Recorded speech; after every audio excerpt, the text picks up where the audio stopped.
All right, well, welcome everyone to the Tucson Fine Mineral Gallery. This is our second talk on Tsumeb Day. I would like to proudly introduce Malcom Southwood, and he's going to be giving a talk along with Raquel Alonso-Perez on the Finch and Feinglos collections. So Mal, I'll let you take it away. Thank you very much, Stu.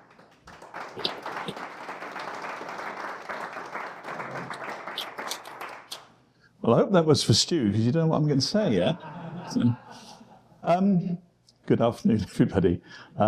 Look, I'd like to start off by saying a big thanks to Ian, because not only for the invitation to come along and talk again, but what are we now, Ian? 11th year of Tsumeb Day, I think, in one form or another. It's evolved a bit over the years. It started off with an evening up at Ian's house with, I don't know, maybe a dozen of us or so. And it evolved into the event at the Elks, where I think we got up to 100 on one occasion, but it was a slightly different thing because we invited a few dealers along to sell just Tsumeb specimens. And now Ian's got this magnificent new facility, but it's just great that you're still pushing this Tsumeb Day thing. I think it's, I love it, and presumably you guys do as well. So thank you very much indeed for that.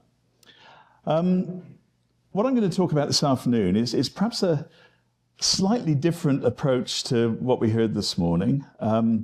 If anyone's here to look at nice specimens of azurite and dioptase, I'm afraid you've come to the wrong spot. We're not going to be doing that this afternoon. Back in June last year, I had the enormous privilege, thanks to Raquel, of spending 5 weeks at Harvard looking at the Tsumeb suites from the Finch and the Feinglos collections. And I guess what we're doing there really is building a database, and just how we're going to use that database, Raquel's going to talk about a little bit later.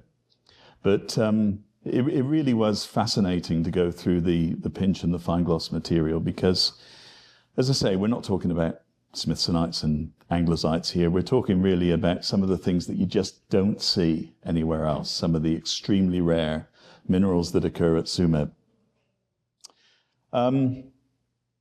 I guess for all of us in the room, we have an enormous respect for Bill and Mark. For many of us, they were close friends, and there is no question, having been through the Tsumeb parts of their collections, that they knew what they were doing. They had a great eye for unusual minerals, and they took the trouble to get a lot of their specimens analyzed. Now, just why both of them in this photograph are wearing identical brown leather jackets, I've no idea, but this photo was taken at a 1950s themed party in Tucson in 2013, I think. And I can only assume they went to the same fancy dress shop and asked for a 50s costume, and they both ended up with brown leather jackets. But as you know, they were extremely close friends. There are similarities between their collections, but the collections are also very distinctly different. If we think, first of all, about the Finch collection, and here I've said the second Finch collection, because I'm sure many of you will know that the first Finch collection is in the museum in Ottawa. And if you want to have a look at some of the material in the first Finch collection, Michael Bainbridge, who's sitting over there, his excellent book on the Finch collection, fantastic photographs, and a fantastic chapter on Tsumeb as well. So please have a look at that. I actually embarrassed Michael the other evening by telling him I think it's the only mineral book that I've ever received, came in the mail on a Saturday afternoon. I started reading it. I went to bed about 3 in the morning. I read it cover to cover. And I haven't done that very often, believe me. So anyway, the Finch collection, there's a locality focus. Anyone who had the privilege of going to Bill's house and looking at the collection, you'll probably remember that the specimens were arranged by locality. The back room in his collecting empire, probably about half of it was Tsumeb specimens, and they were all on display, bar a small cabinet of wooden drawers with a lot of what Bill would have called his research material, stuff that he was still in the process of working through, still in the process of identifying. The Finch collection, which numbered about 3,700 specimens. Roughly 340 of those are from Tsumeb. And that doesn't include some of these working specimens that were in the wooden cabinet. So there's a little bit more to it than that. Very, very strong on rare minerals, as I said earlier. This is not all about azurites and dioptases, in spite of the rather nice azurite that I've used to put on this page. A lot of Bill's specimens he had analyzed, and as we know, there was a lot of new discoveries made from Bill's specimens, which we'll have a look at in just a minute. I want to be very careful how I say this next bit, because I don't want it to sound like a criticism, but the one thing that was lacking with the collection, unfortunately, was documentation. And the documentation with Bill's collection was really a few notes on his labels. So it was rudimentary.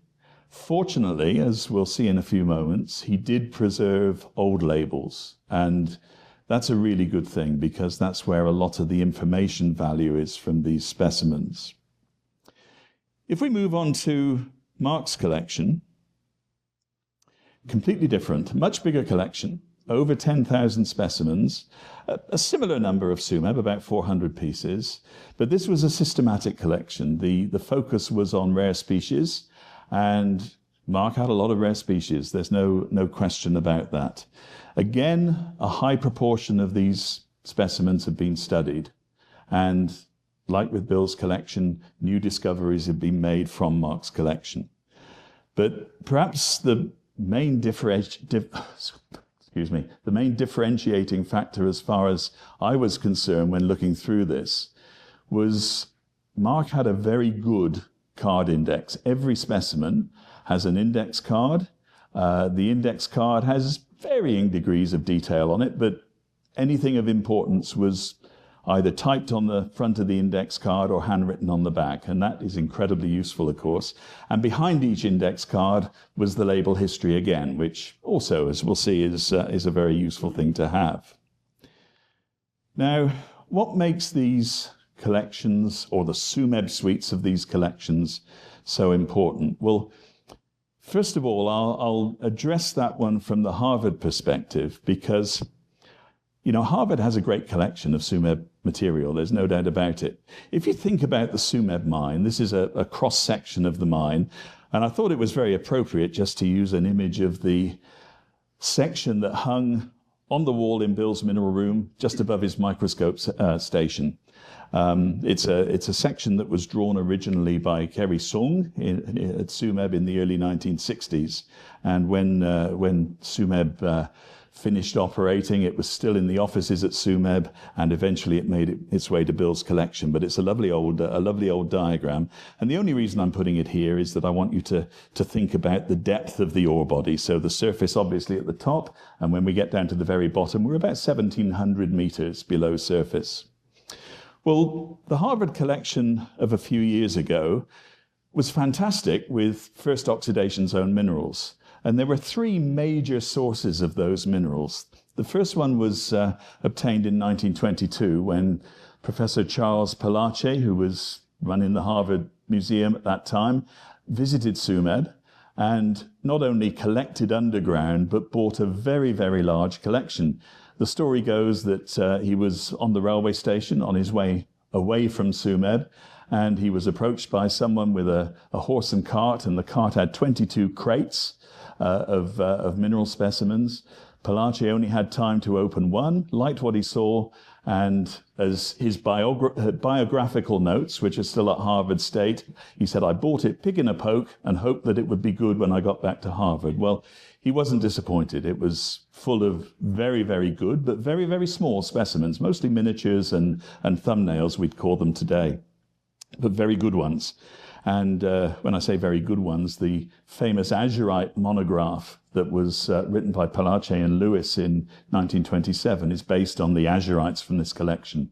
And there were many of them, and they are absolutely superb. The second tranche of specimens that arrived at Harvard was in 1935, when Palache bought a part of the von Karabachek collection from Europe. And I think the number off the top of my head is 243 Tsumeb specimens were included in that tranche of that collection. And these are show specimens. You know, this was, von Karabachek was the, I suppose I shouldn't name anybody. Look, no, he's not here, so I'll name it. He was the Desmond Sacco of his day. You know, he had the financial resources to invest in these specimens, and he had a very good eye. And he put together a magnificent collection of, obviously, all first oxidation zone Tsumeb specimens. First oxidation zone because this is still pre-war stuff, and that's all we'd got down to at that time. And then in 1954, Professor Clifford Frondel at Tsumeb bought the Wilhelm Klein collection. And I think we've talked about the Wilhelm Klein collection at the Tsumeb Day before. Klein was the underground manager at Tsumeb between 1916 and 1939. And the reason this collection is so important is because he took the trouble, and he was the first person to do this, certainly at Tsumeb. He took the trouble of actually writing down the level number on which he collected each specimen. So with the Klein collection, we've actually got an idea where each of these pieces came from. And it's probably the single most important contribution to our understanding of mineral distribution in that first oxidation zone. Over the ensuing years, and I suppose before as well, Raquel would be able to tell you better than I, there was a trickle of donated specimens from Tsumeb. And of course, as time went on, those included deeper specimens, second and third oxidation zone specimens as well. But, you know, when I spent some time at Harvard back in 2016, it was really studying the first oxidation zone specimens. And I'm not being rude here, but the gap was the later material, the deeper material. But then in 2020, Harvard obtained the Finch collection. And we talked earlier about the first Finch collection. The second Finch collection was really assembled from the mid-1980s onwards. So now most of the mining at Tsumeb is down in the second and third oxidation zones. And then in 2022 came the Feinglos collection. And Mark's collection was built essentially from the late 1960s through to 2020. And again, that's a great time to be picking up second and third oxidation zone specimens. And those are the oxidation zones that are particularly well represented in the Finch and Feinglos suites. And it really has rounded off the collection at Harvard in terms of representation from all of the mine. I mentioned earlier that both of these collections had a lot of studied specimens. And this is by no means a complete list, but it's probably the best known examples of minerals new to science that were discovered from material in each of these collections, minerals that were recognized from Tsumeb for the first time, and also some of the co-types and standards and structure types that are present in those collections. And there are more of them. This is not a comprehensive list, but I just wanted to give you an idea of how important these collections have been already in terms of new discoveries at Tsumeb. One of the reasons that the collection is so important scientifically, I think, is the provenance of the specimens. And there are three main sources of specimens in the two collections put together. These three gentlemen, I'm pretty sure everybody in the room will probably recognize two of them. So at top left there, Georg Gebhard, who obviously is very well known as the author of the Tsumeb books.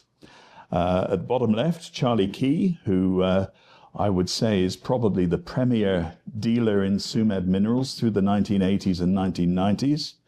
And at right, John Innes, who was the chief mineralogist at Tsumeb. He was employed by the Tsumeb Corporation between 1975 and 1985, initially as an exploration geologist, but from 1980 onwards, he was employed as chief mineralogist there. Now, I should mention to you that John was Australian. I'm saying that simply because some of the labels that we're going to look at later on are manifestly Australian, and I don't want you to wonder what on earth these Namibian specimen labels are doing with Australian addresses on and things. John was an Australian. He was plagued with very poor health throughout his adult life. Just as an aside, he was foolish enough or unfortunate enough to go out mineral collecting in the desert in Australia when he was a teenager. Without enough water, he got lost, couldn't find his vehicle. He was rescued eventually, but he had done long-term damage to his kidneys. And, he passed away, unfortunately, at the age of 44. And by the time he left Namibia in 1985, his health was deteriorating, and that was why he went back to Australia. But I mentioned the Australia thing just to explain why the collection ended up there, which we'll talk about in a couple of minutes. So this is John. He only took the job at Tsumeb because he realized the mineral collecting potential. I'm very much in touch with his widow, and she told me that he was offered a job in Canada, which he had accepted, and shortly after he'd accepted that role, he was offered a job at Tsumeb, and he basically wrote to the Canadians and said, "No, not coming, and I'm going to Tsumeb." So this is a very ordinary-looking John Innes specimen. It's what today we would call betpactolite CaCa. It's a earthy crust of yellow material on sulfide. It doesn't look very special, but it's an important specimen.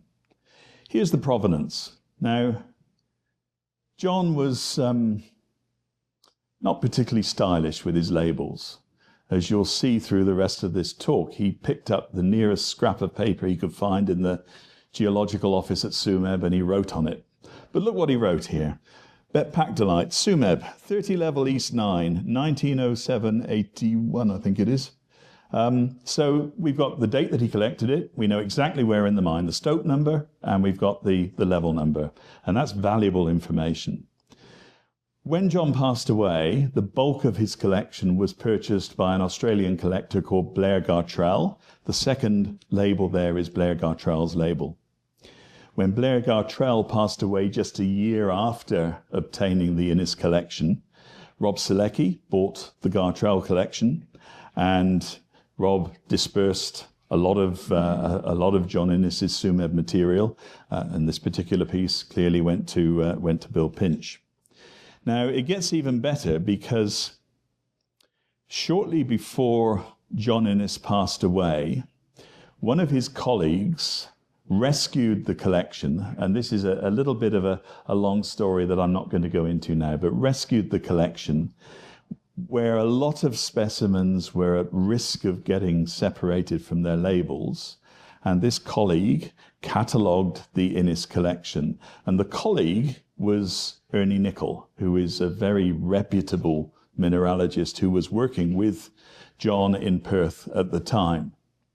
And Ernie Nicol went to the extent of X-raying a lot of these specimens, used EDS analysis on a lot of these specimens, so the identifications for many of them is really pretty good. And he prepared a catalogue. And this is the Ernie Nicol catalogue of the John Innes collection. Now, this particular example, there's not a huge amount of information. It just says, Tsumeb, Namibia, 40 by 20 by 10 millimeters, a siliceous specimen partly coated by a film of yellow betpactolite. Look, there's not a lot there, but with some of the specimens, there's an awful lot more.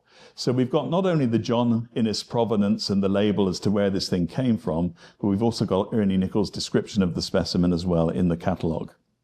So a lot of documentation there. Here's another pair of John Innes specimens, a couple of very, very good Schneiderhornites. These are remarkable for the species. There's a very similar one, I think, in the Canadian collection. Very, very similar. But this suite of specimens, and again, you see the stylish label, Is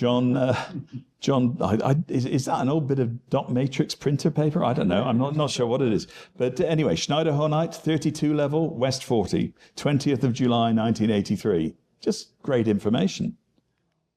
Here's a Baildenite, 35 level, Northeast Stope, Tsumeb, 1981. Very, very interesting because I don't know. I take these things a bit for granted, but you possibly know that there's a huge diversity of material being recovered from that Northeast Stope on 35 level. It's one of these really species-rich parts of the mine. So very interesting to see a Baildenite of this quality from that location. The next source of specimens is Charlie Key, and of course, Charlie passed away only a couple of years ago, and I think many people in the room will have known Charlie. He was actively dealing in Namibia from about 1966 through to the end of his life, because he was dealing in minerals other than from Tsumeb, from Namibia. But he built a business in Namibia which was quite extraordinary in terms of building up relationships with miners and having really first dibs on specimens that were coming out of the mine. And, I don't think Charlie was a great labeler of material, but if he came across something that he thought was different, it would go to one of a very small number of collectors, among which Bill and Mark certainly numbered, and it would be accompanied by a typed note. So this is a specimen here of goethite. It's not particularly exciting. It's nicely banded. You turn it over, the top picture there, it's got a crust of malachite on it, a few dolomite crystals, and you can't see them in the picture, but some very, very tiny cuprite octahedra. I've got a very similar specimen in my collection, and I really didn't know where it was from, but Charlie tells us this is the type note that he sent to Mark Feinglos with the specimen, goethite with dolomite crystals and minor cuprite, 45 level, Tsumeb. So this is a third oxidation zone specimen, which I probably wouldn't have guessed, if I'm honest. I thought it might be from higher up in the sequence at Tsumeb. And then on the back of the Mark Feinglos card there, just the date that he acquired it, C. Key, June 1995.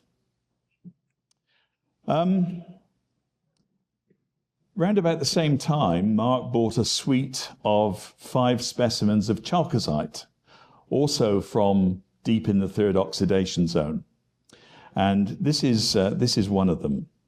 And the note that accompanied this particular piece says UK species, and Neil, don't get excited. That's not the UK, and that's unknown.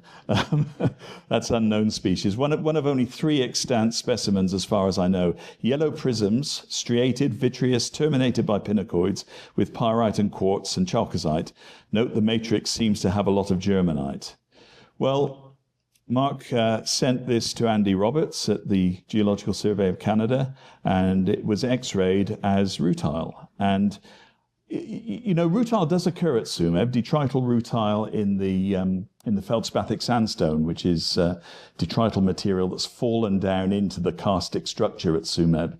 But I certainly wasn't aware of it being identified in a sulfide paragenesis before. So this is really quite a special specimen, and it's again, the provenance is fantastic, and the fact that it's been reliably analyzed and identified as rutile is very important.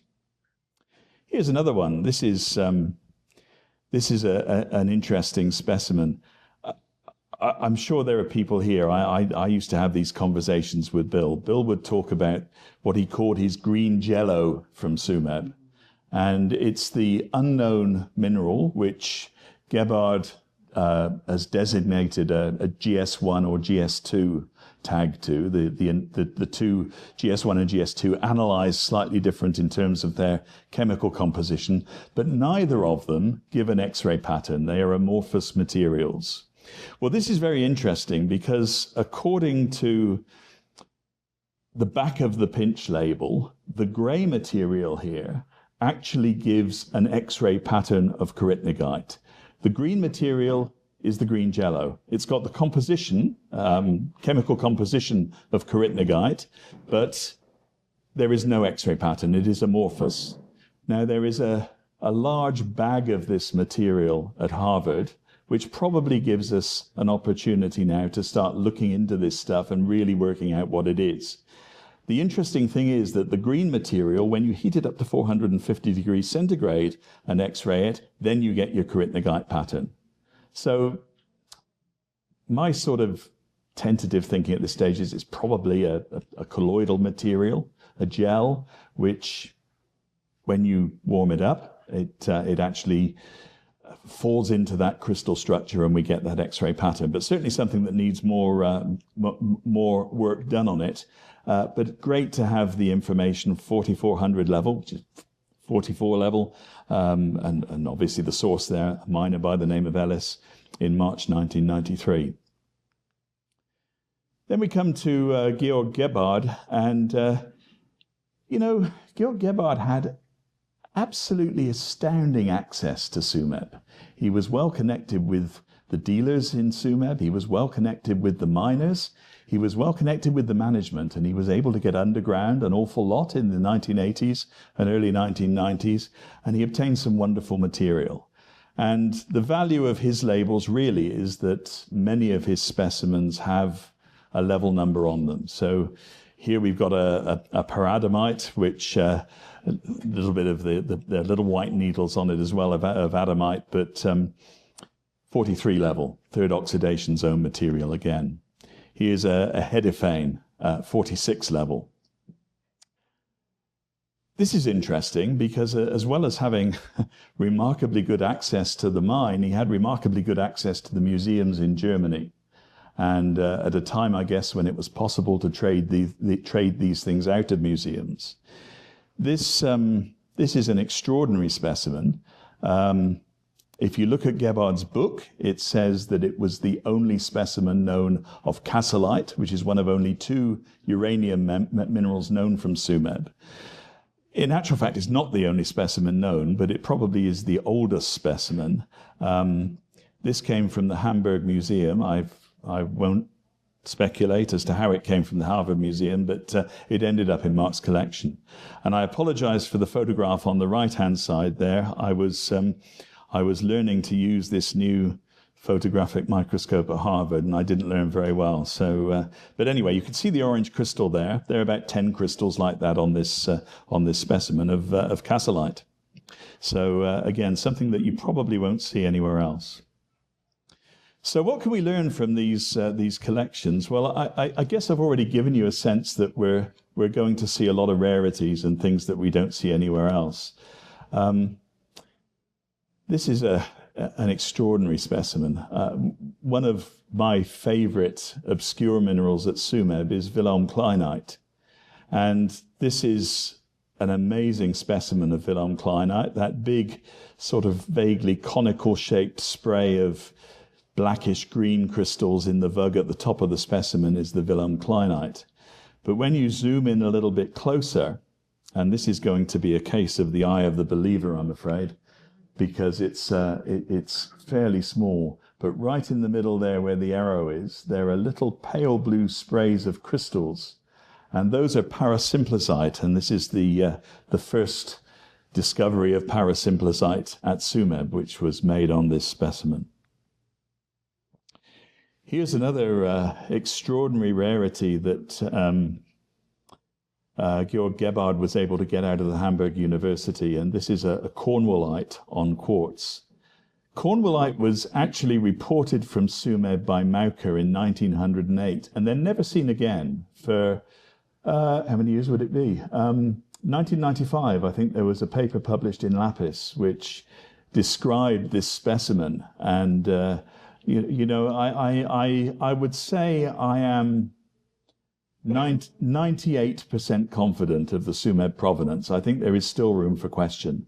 But anyway, this is the one and only known Cornwallite from Tsumeb. And again, I suppose it speaks volumes in terms of Mark's ability to persuade people to trade these things out and end up in the Feinglos collection. But I'd certainly never seen one of these before. The second thing that we're getting from this collection is, again, something that I think's been apparent from what I've said so far, and that's locational information for different minerals.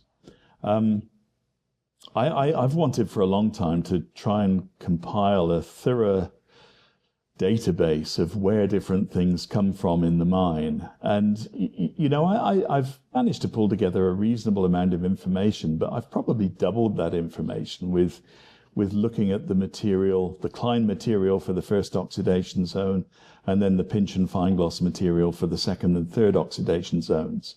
So here's that section again. This is a north-south section of the mine.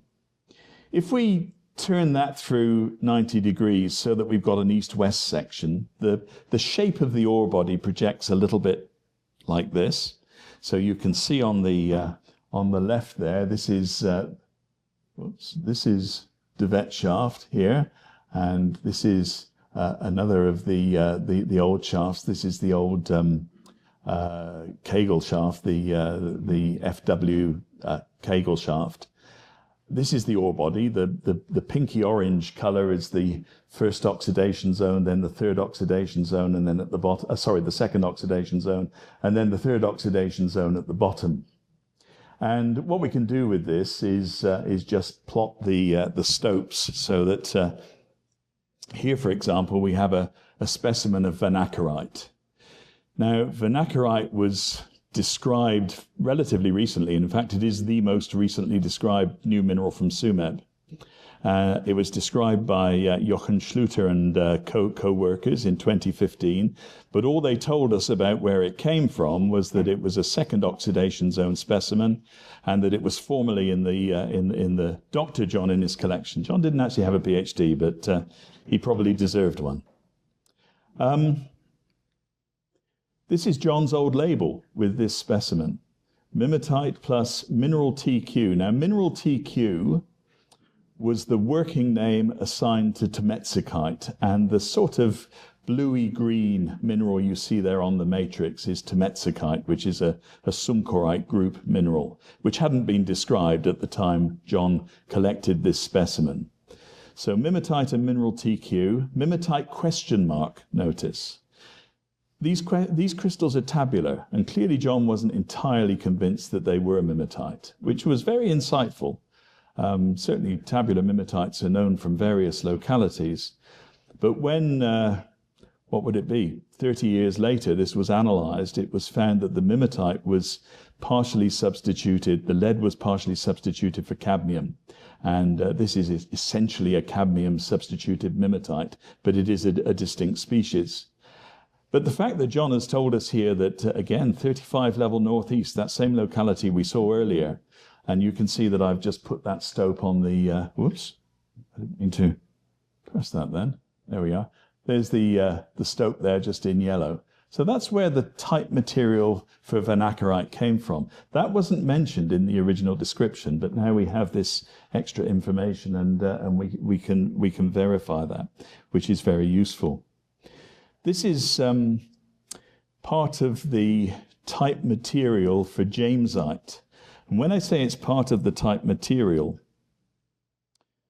it turns out that jamesite and sumcorite share the same type material. They're from exactly the same batch of material that was collected by John Innes's predecessor, Bruno Geyer, in 1964. Sumcorite had been described from that material, but it was only later, it turns out, and we didn't know this for sure, it was only later, it turns out, that jamesite was described as well in 1981 by Paul Keller and co-workers.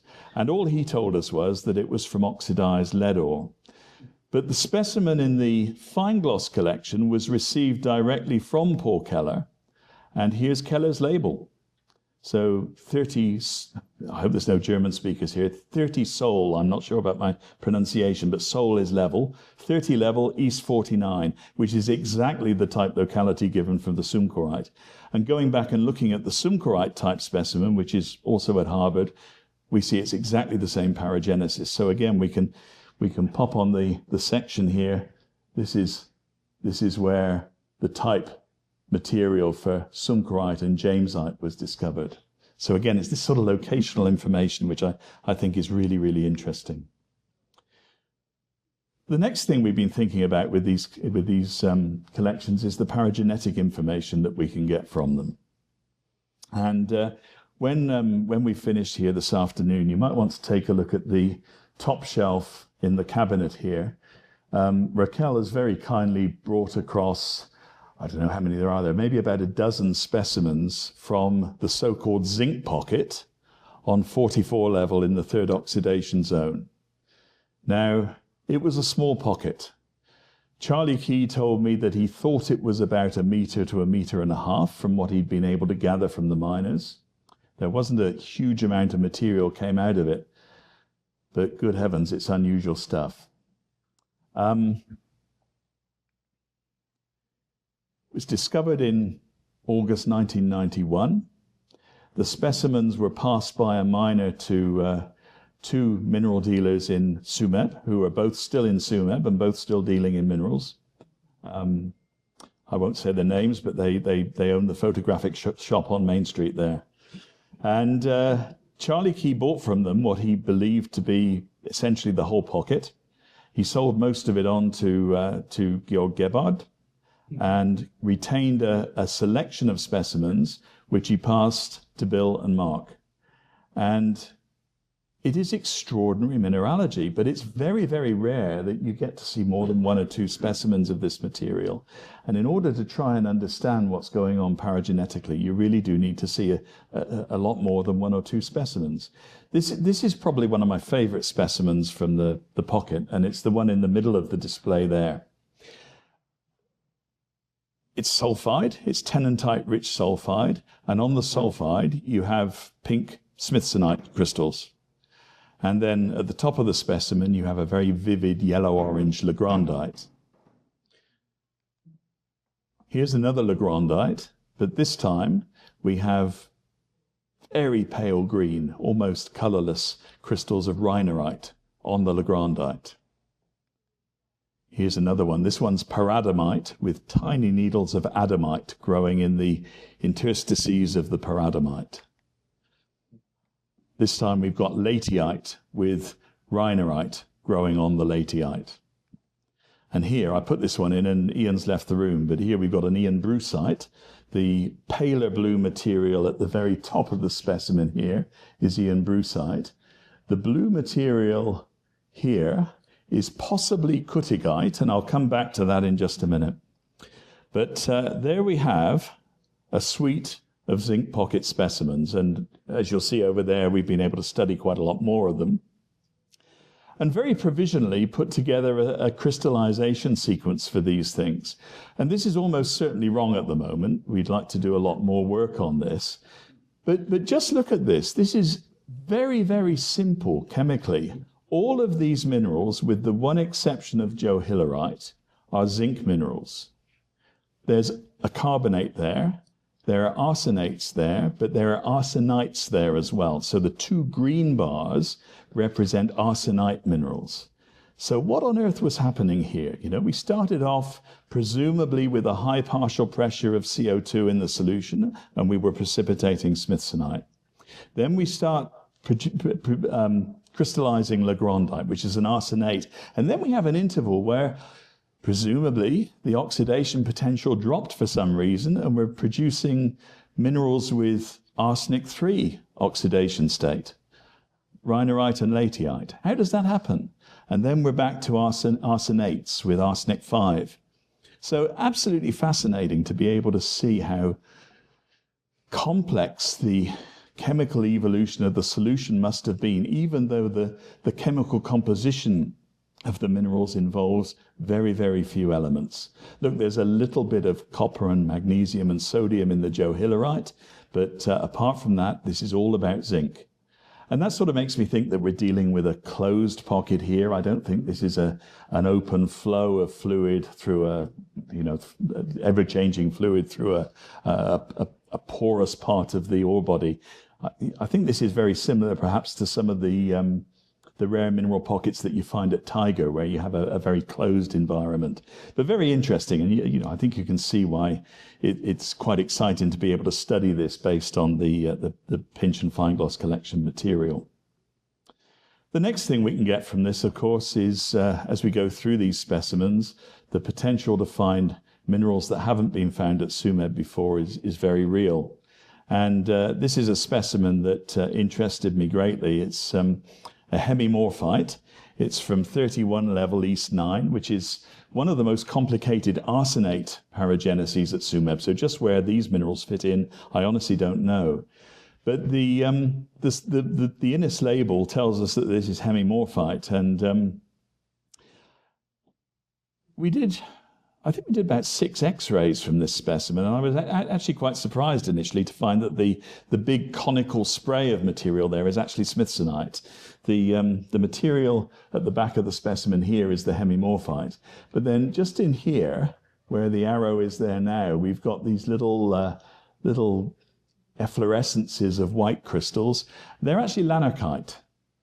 Now, lanarkite has appeared in the Tsumeb literature before, but only because the type specimen of schultenite back in 1926 was originally misidentified as lanarkite by Mauker in Germany, and obviously turned out to be a new mineral. So lanarkite is a new one for the Tsumeb list. So that's probably the first example of something new that we found going through these specimens.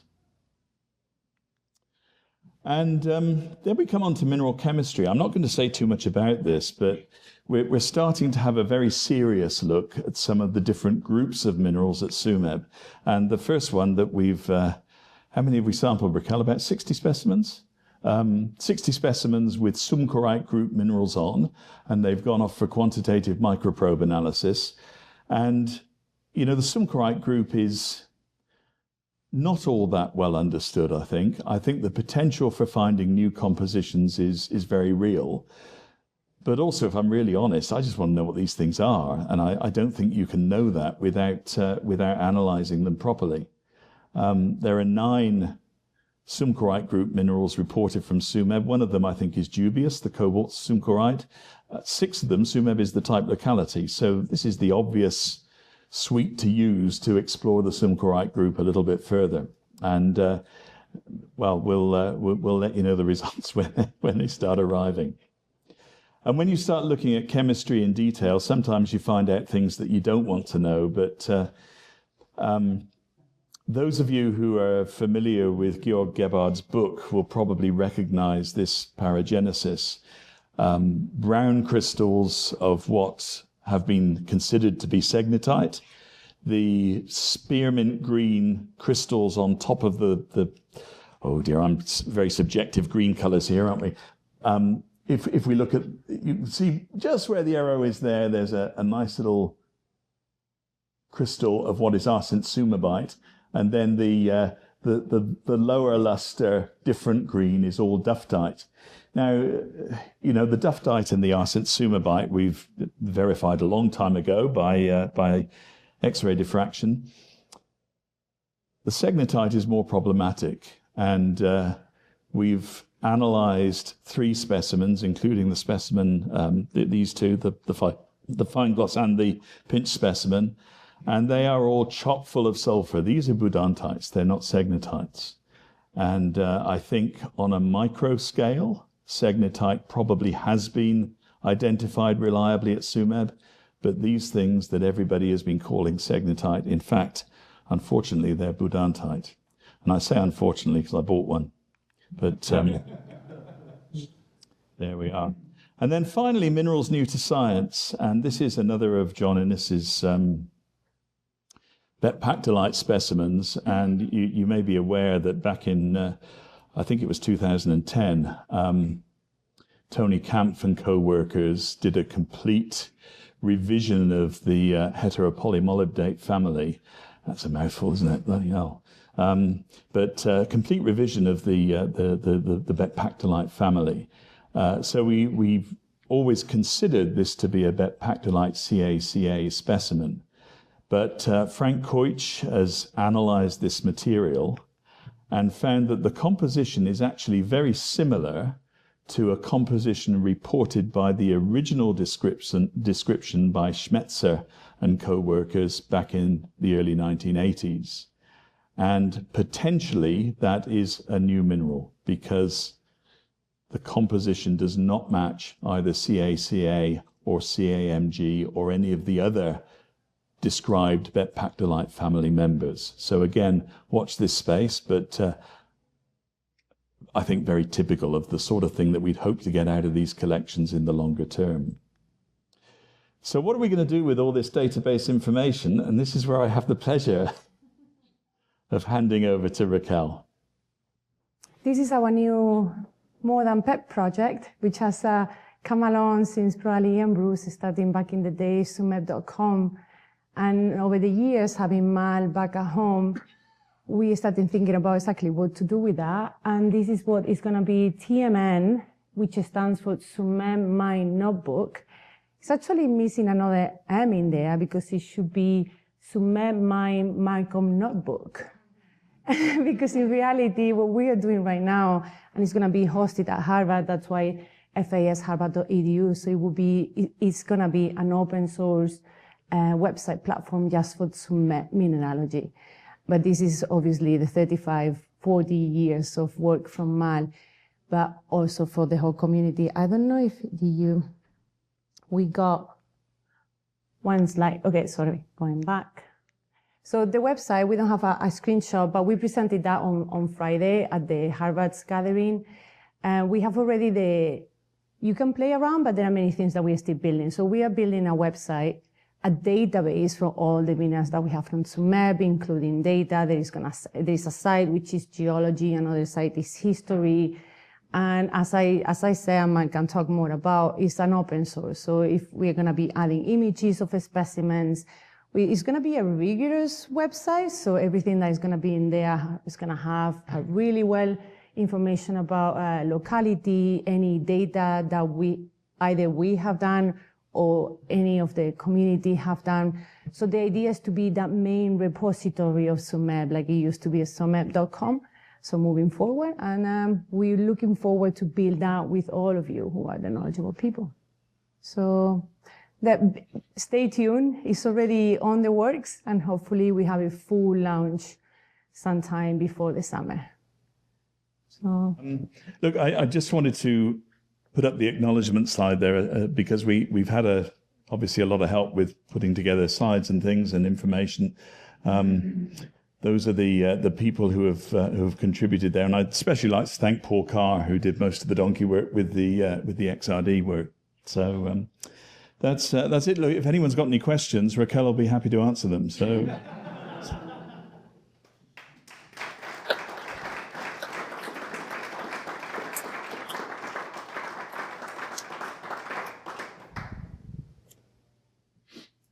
Malcolm? John. If people have data or information or images or whatever they would like to share and potentially have up on this website, how do they do that? John, I think we're probably still working through that, but I think we're extremely open to being approached. If there is something that is obviously not on the website already, and any person or institution has information that would fill that gap, we'd be delighted to hear. I think realistically, in the early months, we're going to be snowed under. But as this thing evolves, I would hope that we get an awful lot of interaction from people. I would say that I think in many cases we're going to be approaching people for things. And you know what we will not be able to accept, unfortunately, if someone says, I've got a photograph of Hermann Roseite, do you want to put it on the website? Well, the answer would be yes, absolutely, as long as you've had it analyzed. And by the way, we would need to see the spectrum as well, or the analytical data, because I think the integrity of the information on the website is absolutely critical here. You know, we really don't want to be labeling conic calcite as duftite, and we really don't want to be misinforming people. You know, we just like to get these things right, and we're very happy to wait until we do have the right item to put on there. But yes, absolutely, if people have that sort of information, we'd love to hear from them. Like that, would you also post the data and show that indeed it is? Absolutely, absolutely, yeah. Sorry, Raquel, do you? No, it's just you haven't seen it, but Oh, what? Oh, right. Oh, excellent. Yeah. we populated some fields, but that's how the database is gonna look. And this is the three main fields that you will be able to search for. Then we also have a page here about TMN in the introductory notes, bibliography, which is extremely important. You will also be able to click and see the reference. So ideally, it's just a database behind the scenes with a ton of images, but also data and info about the specimens. And everyone will be acknowledged for their contribution. So we're trying to be very mindful about the community that really makes this to be a reality. Yeah, it's. I think I should say that it's a bit of a last-minute panic, wasn't it, getting this? Yes. I think that. Am I right in saying the night before the Harvard event you were still praying? I was. But look, I think, you know, in 6 months' time this is going to look very different, but and hopefully be useful. But it's nice to be able to. I think last year I was doing a presentation here by Zoom, and I think I said, look, Harvard are going to take on the website, which was great. But here we are 12 months later. It's nice to at least show you that something's happening. So.